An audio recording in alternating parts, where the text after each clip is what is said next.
Hello. I'm here to talk about quite a specific thing that we've done over the last year, which is thinking about how to improve older people's life at the end of life. And it turns out that a lot of people who are thinking about technology aren't thinking of older people. They think of them as being a niche or special interest, and that actually they're not.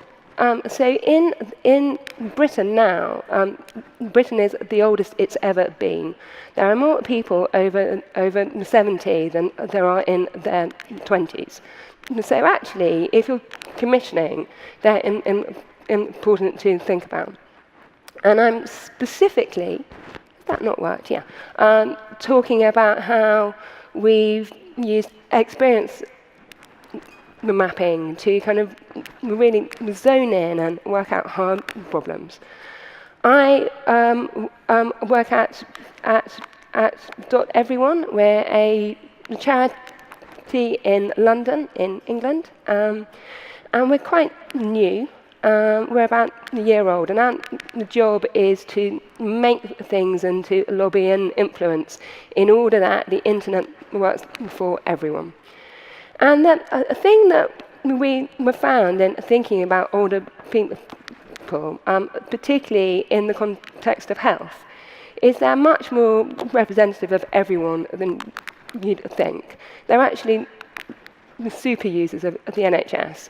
Because if you're able to make a thing work for an older person who has heart failure, arthritis, diabetes, then actually it works for everyone.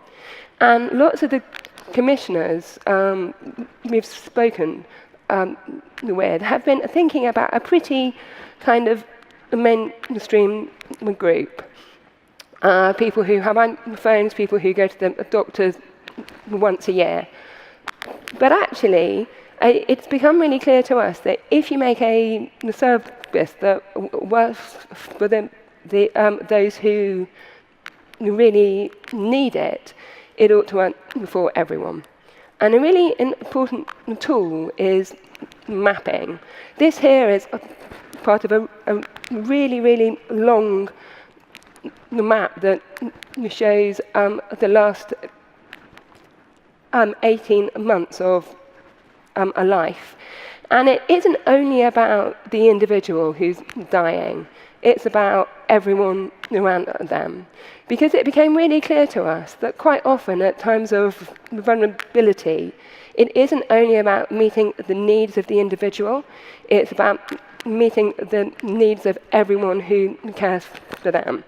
Because if you're, in the last phase of life, it's more important that your doctor or the carer is able to administer things than you as an individual. And we used it as a tool to really, really zone in on the most complex, hardest things, because it seemed like it would be easy to begin at the beginning and continue until it became hard, but that actually it was faster and better to begin at the hardest points. This here is a moment of someone having another diagnosis,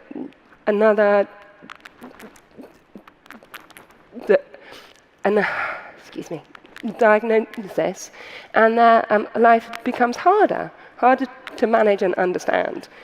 And it equally helps us to understand all those blockers, the needs, the data, the permissions, the handovers. Health is all about handing over, communicating, and that has to work.